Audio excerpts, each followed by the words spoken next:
Sylvia, welcome to the Become a Media Maven podcast. Thank you for having me.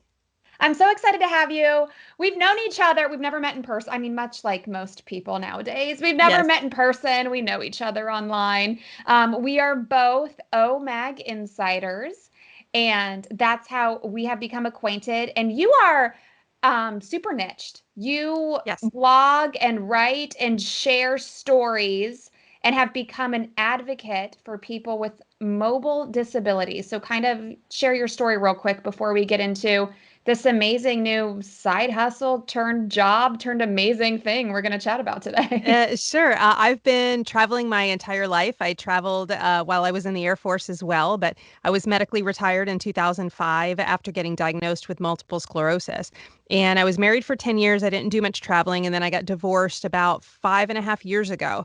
And one way to heal from that experience was to get back to traveling. But the difference is that now I was using a wheelchair as a result of my multiple sclerosis, which affected my ability to walk. So I started doing the research, and it was really hard, even just 5 or 6 years ago, to find information to allow someone who can't walk or uses a mobility device of any sort to find the accommodations and the travel methods to travel safely. So once I started to do it and gain some confidence doing it, I'm like, hey, I've been writing as a professional for over a decade about border security and the drug war in Mexico, and I've written a couple books. I'm like, why can't I start a blog about this and write about my experiences? So that's how my Spin the Globe blog started about 4 years ago. So ever since then, I've been writing, and I've written some books. I have some photography books about accessibility, and I've been to now 49 countries as a wheelchair user, and 35 of those by myself. That's amazing. I love how niched it is. That's a problem a lot of people have in the blogging community is Yeah. niching down. And you, I mean, I don't think you could niche down further. Is there anybody else doing what you do? Yeah, actually, there's a really good community of us. We all know each other. It's a pretty small world, but there are so many wheelchair users who travel. Just they're just not writing about it in the sense that we are. That we have like a structured, formal blog and social media accounts and things to go along with it. And there are a few of us that are kind of, I don't want to say the top of the food chain because that doesn't really sound very nice, but that have the largest followings as far as readership and social media followings and everything. And we're competitors, but we're also friends, and we all have different strengths as far as what we do. Some of our writing styles are a little bit different, but it's good in the sense that it's ultimate. While our one of our goals obviously is to be financially independent and run our business and things like that and grow our following. But our highest goal is to provide the best information we can for our community as a whole as wheelchair users. And the three of us or the four of us, the five of us bring all that varied information to make and encourage more people to travel who have disabilities that have that fear, the fear of the unknown, the fear of getting injured, the fear that they're not going to be able to do what they want to do. So ultimately, it's a really strong, vibrant community. I love that. And I saw a few months ago, I don't know if it was on your personal page or maybe it was in our OMAG Insiders Facebook group, but a few months ago you posted something about you doing some voiceover work Yeah. and you shared a voiceover reel, and I listened to it and I was like, "Oh my gosh, like this woman's voice is amazing." And Yeah. I'll tell you why I was so impressed. My background is as a TV reporter and anchor, and when I worked in Fort Myers, Florida, so 2 markets ago, I was told that I would never be an anchor. I would only be a reporter because my voice was too high and I sounded like a little girl. So they got me a voice coach, and this is how I talk normally. But when I would read a script, I would have to bring it down here and I would speak like this, and I would make my voice a lot deeper when I would speak. And I guess that's where the news anchor voice comes into play. And it Gotcha. was something that I learned how to do. It wasn't comfortable, it wasn't natural, but when the camera was on, my voice would just go down lower like this. And at that station, I would go in on the weekends and I would practice anchoring and I would show them my tapes. And I still want to anchor. And it's funny because then I moved to a bigger market in Miami and they were like, "Yeah, we'll let you anchor, get up on the anchor desk." And one of the long time reporters, his name's Hank Tester. He's been a reporter in the market for like 40 years or something crazy.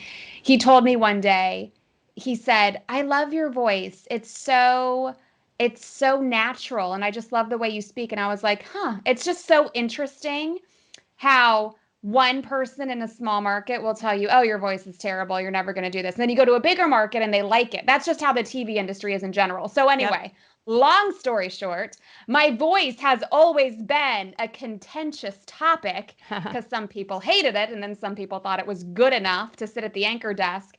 So, I want to know everything about how you got into becoming a voiceover actress, like where you start. I mean, how did it even like come into play?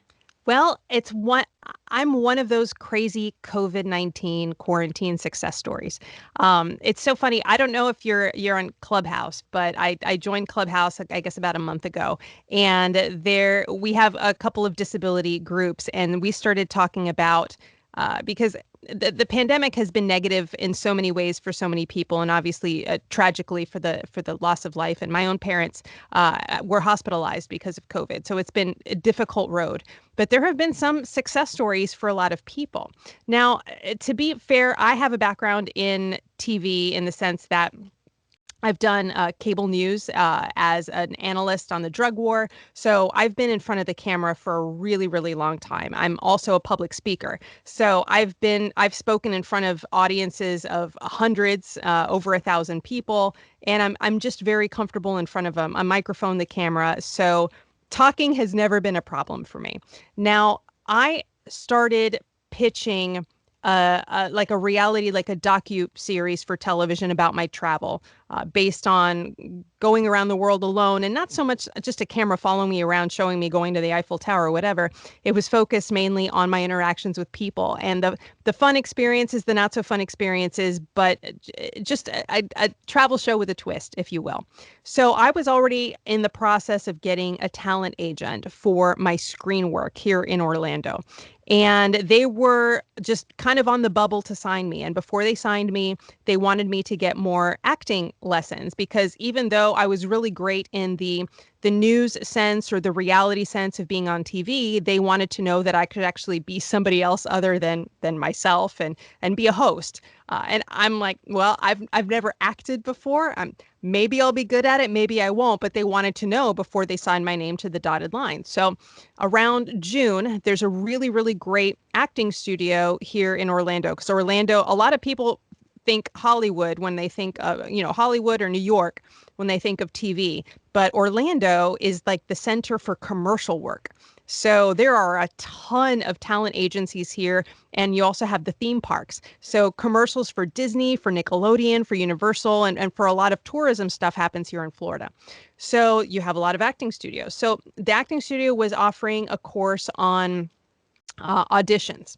So I said, okay, great. And it was, basic acting stuff. It wasn't like a really in-depth acting thing, but how to prepare and record auditions and things. So after taking that class, that studio was also offering, and all of this is virtual, which was great. So that studio was also offering a voiceover class. And it was only like really like a seminar. It was only 4 hours, but it was an intro to voice acting. I'm like, hey, I'm not doing anything else. Like, let's give it a try.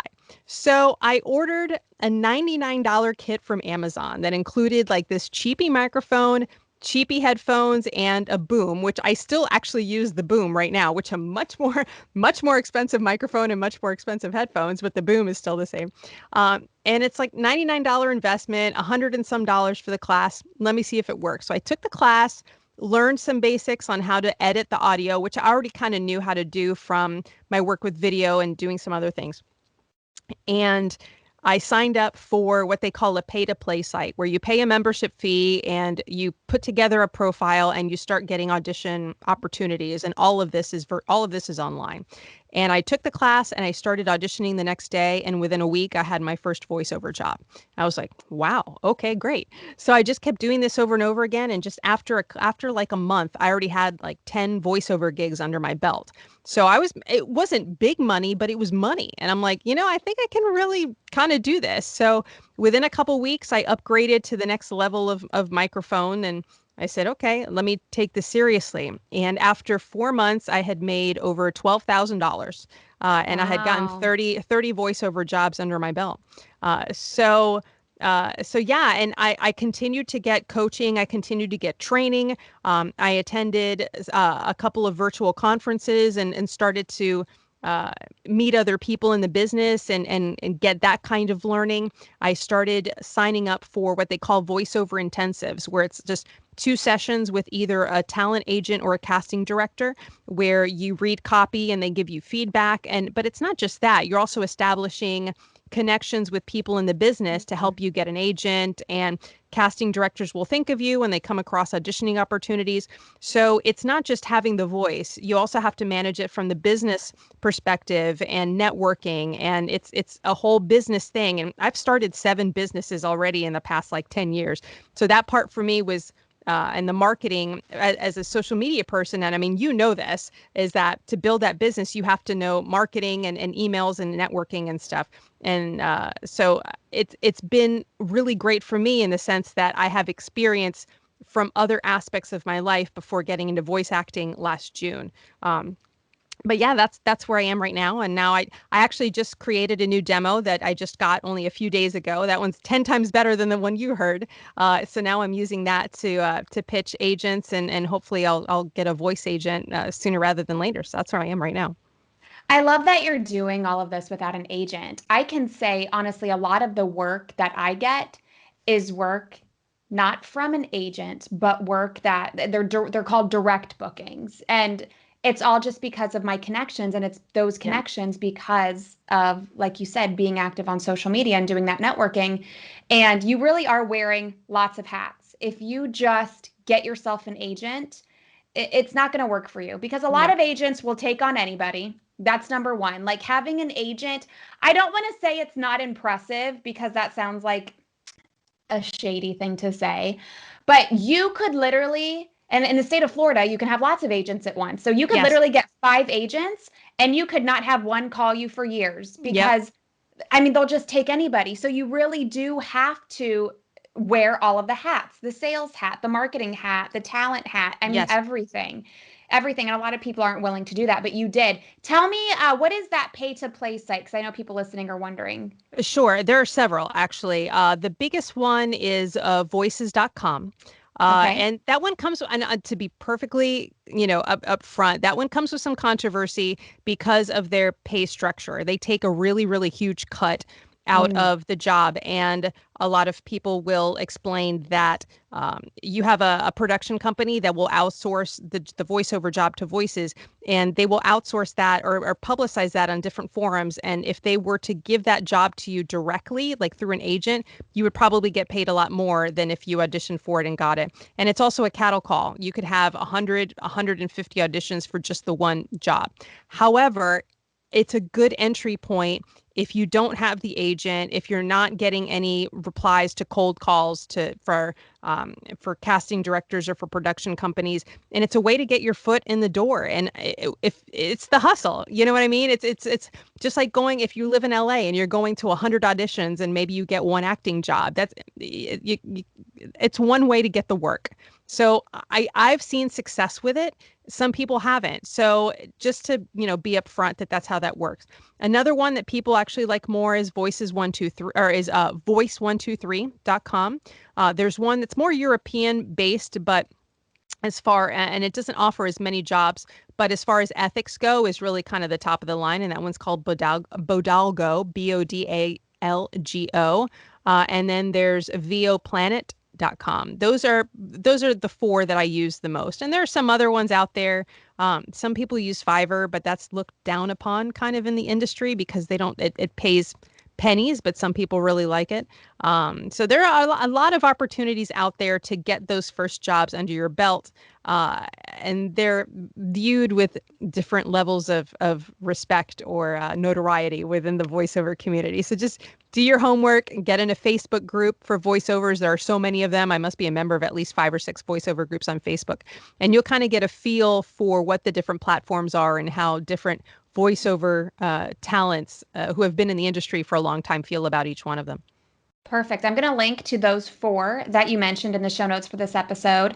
Talk to me about your demo reel. I mean, very similar in TV. That's how you get your jobs. You need a Yes. demo reel.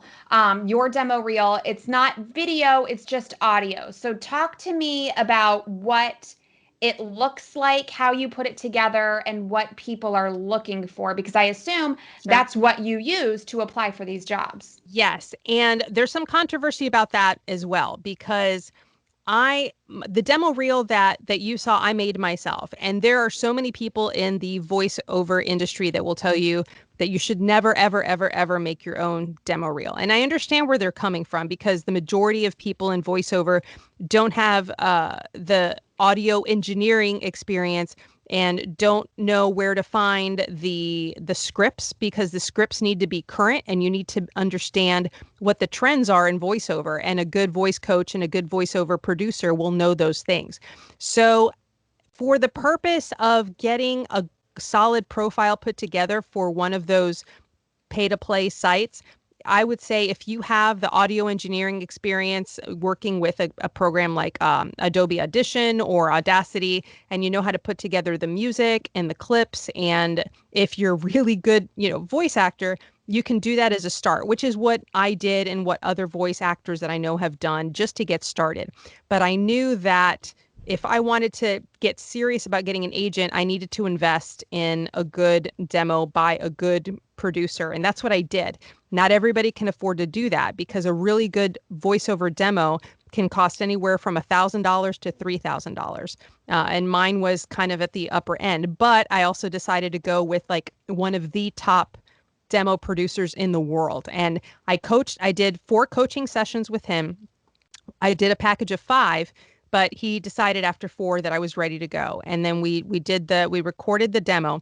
Now, working with him, he creates custom scripts, and a good demo producer will ask you, what kind of products do you like? What kind of services do you like? So my demo has clips from Lucky Jeans, from MAC Cosmetics, from Southwest Airlines. These are all products that I use, and they do that because they know that when you talk about them, it'll be authentic, because you have a genuine passion for these products. A Canon camera, that was another one. So they have their fingers on the pulse of uh, what's out there in the market, what talent agents and casting directors are seeing come across their desks as far as voiceover jobs. They're also familiar with the tone. One of the most challenging, because I'm a very animated person and I'm really good at the believable conversational. That's the biggest trend right now, is people want to hear commercials where you're just kind of talking to them. And a lot of like radio personalities and announcers have trouble with that, because they're always talking like this and now introducing blah, blah, blah, blah, blah. And that's not the thing anymore. People just want to, yeah, this camera takes really good photos and you can take it on vacation with you anywhere you go. And it's also small, so you can pack it in your purse or pack it in your backpack. Like that's the tone that's popular now. But the most challenging thing now is the millennial board, where it sounds like you're on Xanax. And yeah, you're just talking like this, and it's a great place to go, and you can just stick it in your backpack.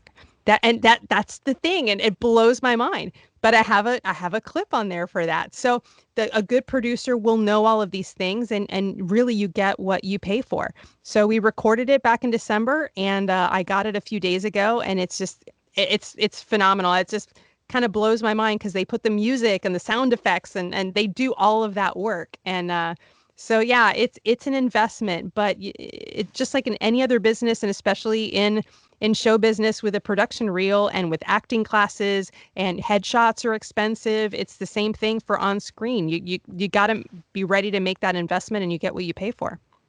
And I've talked about that at length on a variety of episodes on this podcast, because that is something that I was afraid to do when I started my business 6 years ago, was invest in it, because at the very beginning you're not making money, but you're not making money because you're not investing in the Yeah, things you need to it's invest in the to make it's money. that catch 22. Yeah, Yeah, it's like the chicken or the egg. And it's yeah, a scary thing, but it's something you have to do. yeah. And I tell people, like, that's what lights a fire under your ass. It's like when I bought my it's a membership. I was going to say subscription. I'm in online business. When I bought my membership to Pure Bar, I paid for 6 months at once because I needed to be invested and I don't want to waste my money. So if I Yep. pay for 6 months at once, I have to go for Yep. at least 6 months or I'm wasting my money. That's the And that's, ballet fitness, right? yes. Yes. And Okay. it I'm is like, hard. Oh my yes. God, it's hard. Yes. I'm kind of thankful for COVID. It's like, oh, I can take a break. I don't have to go now. But I will go back. I will go back when it's safe. Safer, I should say. So I love that you invested. And by the time you invested, I mean, you were just taking that money out of your profits because by that point, you made a lot of money already. Yeah, and I had made some money definitely, and I'm also very aware of my financial privilege. I have a disability pension, and I also have other businesses. I write for American Military University on drug war stuff, and we do podcasts. My travel agency hasn't made any money, but I still have income coming from other sources that I was able to fund this and say, hey, if it doesn't work, I'm out a few $100s. Well, especially now in COVID times, a few $100s means a rent payment or electricity bill or food on the table. So I need to acknowledge my privilege in that sense. And a lot of people in the voice industry are trying to get into voice acting, are working moms who still have to take care of their kids and don't have the time that I have because I work from home already where I can do 10 or 20 auditions in a day. And some people can only work on the weekends or at nights. Sometimes it's loud in their house and they have to wait till the kids go to sleep. So I'm definitely in a very fortunate position. But yeah, whether it's waiting tables or doing customer service over the telephone or just doing that hustle to make that money, and we've seen it with how many kids are in Hollywood right now, bussing tables or doing whatever they have to do or babysitting, to make that money to invest in headshots. It's really the same thing. And I always tell people too, I've mentioned it on the podcast, you have to start the side hustle while you're already making money Yeah, because you don't want that stress of like, this is all or nothing. And I know yeah, people like the all or nothing. They say that's what lights a fire under their ass. But that is stressful. Like yeah, if you are not independently wealthy, like you got to make money. So, I mean, when I started my business for 6 months, I was working before work, I was working after work, I was working on the weekends. So I love that you used this as an additional income stream. And then, hey, if it ends up beating your other ones, then cool. That's like the side hustle turned business, turned yeah, like full time gig, which is yeah. what a lot of people want. Question about the demo and the auditions. So, at what point do you do an audition where maybe you read what they want you to read versus here's my reel, hire me off of my reel? Because you can hear what I sound like here. Sure. Is there a balance? Do you always have to audition and Yes. read what they want you to read, or is the demo good enough? No, no, no. Especially for the online sites and when you start getting stuff in from production houses, every audition is a custom audition. Every now and then they don't really know what they're looking for and they'll say, "Okay, just upload your demo for this particular genre and that's it." But that's very rare.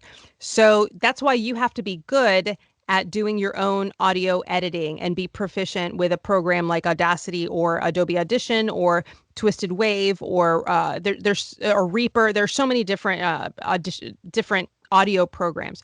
But if I go on a pay to play site, and now I've done it so much that I can do an audition in 5 minutes. You will get a script, a sample script, and you will read maybe, I don't do any more than 10 or 15 seconds. Some people will do longer.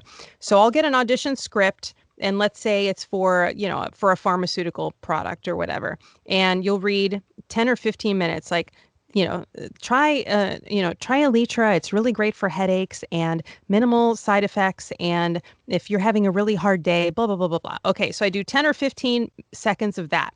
Then I go in, I edit it, I take out all the plosives. I take out the breath sounds. I take out any crackles because I'm a really mouthy person. So I have a lot of pops and crackles when I talk. And so I do all that editing and make it a clean audio. And I upload that into the system along with a proposal saying, these are my rules in addition with the submission with my pitch, or I should say, with my bid for, they'll say that their budget is between say $100 and $250.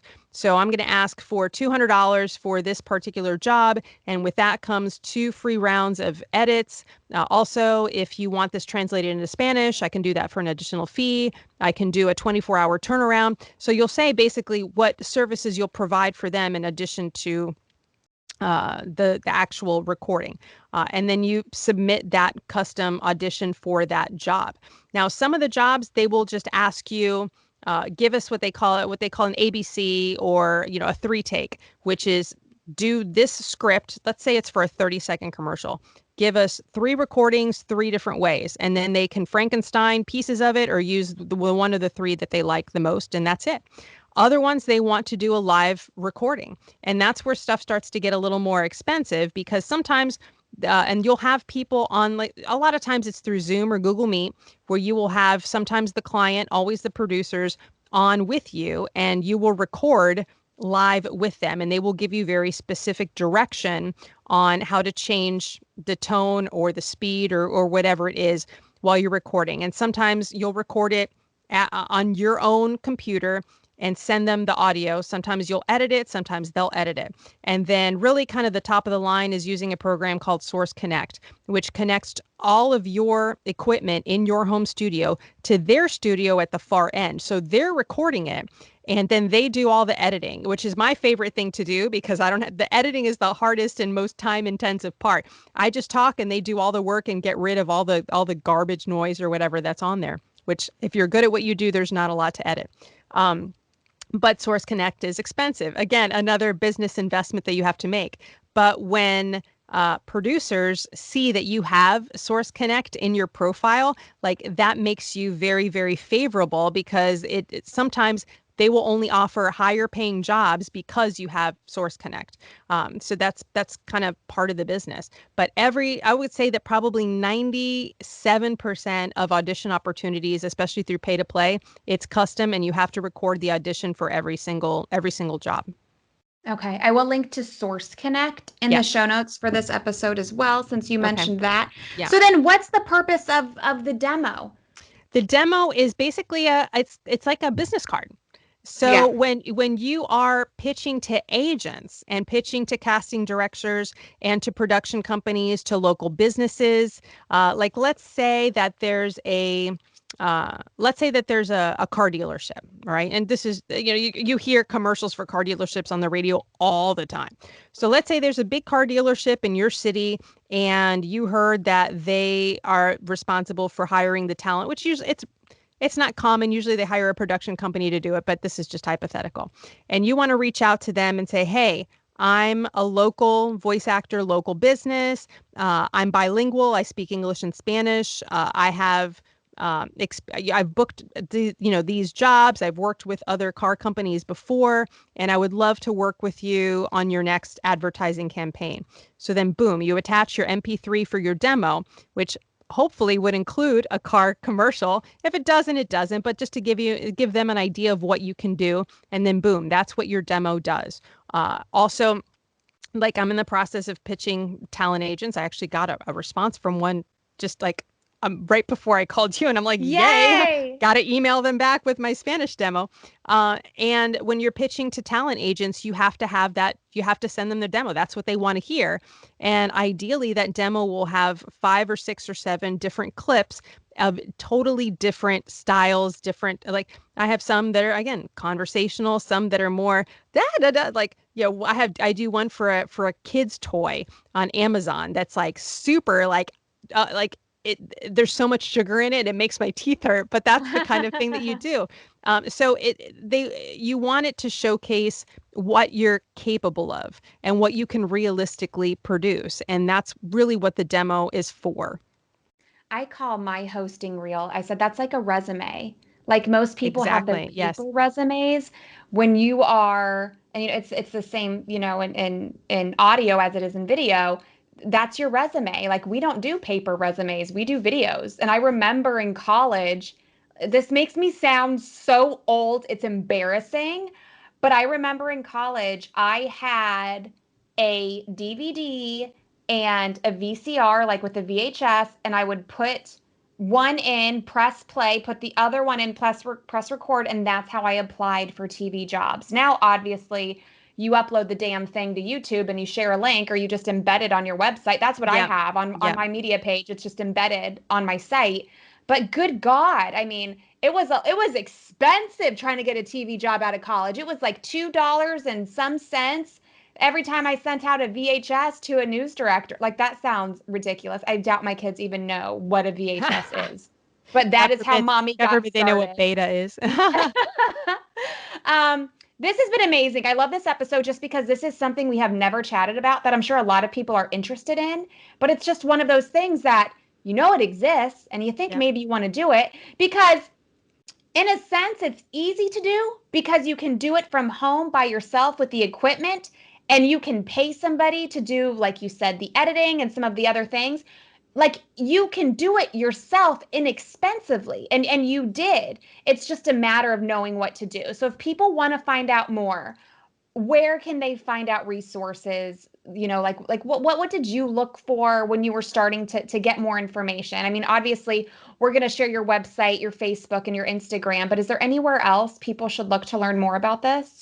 Well, I have a few blog posts on my voiceover website, but really just there's so many really great articles out there on how to become a voice talent.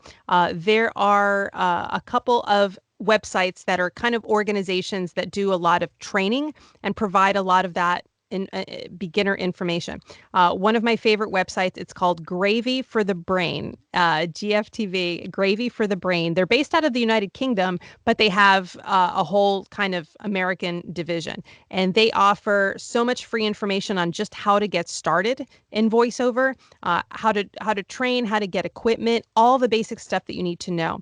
And then for the US, it's I guess it's US based, but it's global. GVAA, which is the Global Voice Acting Academy. And they offer, and both of them have memberships, but you can get a lot of information from their sites without paying anything. And the Global Voice Acting Academy, what's really great about them is that not only do they offer all of that beginner information, but for free, they also have a really great page on their site for how much to charge. So you know what you're worth as a voice actor. So if somebody asks you, okay, we're offering a 30-second commercial that's going to be on regional television and it's going to be for 3 months, then you know how much to ask for when you put in a bid. So things like that. So those are the two big websites and organizations that I would recommend for that information on how to get started. And then where can we find your reel? Do you have a website and we I can watch your do. because now I want to see your new one with your fancy editing. Sure. It's well, my main website is Wheels Up Media because wheels. I got to throw in the wheelchair in there somewhere.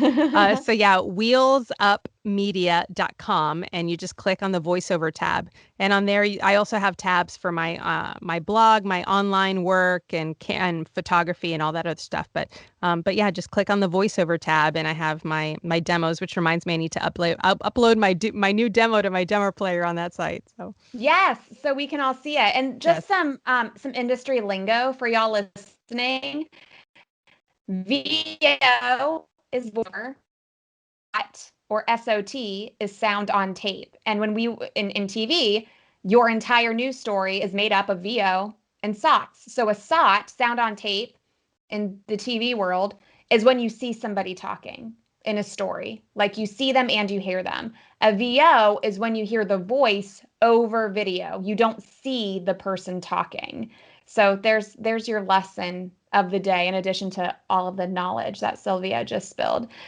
Sylvia, we have a lot to link to. We have a lot of resources. So Yay. thank you so much. Is Oh, there thank anything you. else you want to add that I should have asked? No, just yeah, remember that voiceover is just like any other job in the media industry, and that it's very, very, very competitive, extremely Mm, competitive, and especially because of COVID, you've had a lot of screen actors and theater actors who are not working anymore and now trying to get into the voice industry. So you've had an influx of a lot of people.